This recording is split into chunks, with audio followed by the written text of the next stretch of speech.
Neki ljudi kažu da nemaju vremena za sebe, da nemaju vremena za lični razvoj i da se sebi posvete u onoj meri u kojoj je to dovoljno da bi mogli da napreduju iz dana u dan i da svakim danom, na svaki način, postaju sve bolje i bolje.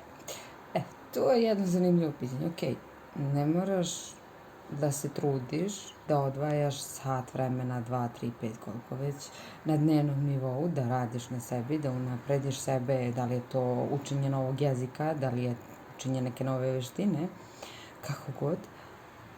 Ajde da kažemo ne moraš da radiš to, ali ajde gledaj šta je to što možeš da skloniš iz svog života tako da ti ipak vreme koje provodiš radeći šta god da ti je posao, imaš produktivnije i da si jednostavno svakim danom na svaki način sve bolje i bolje.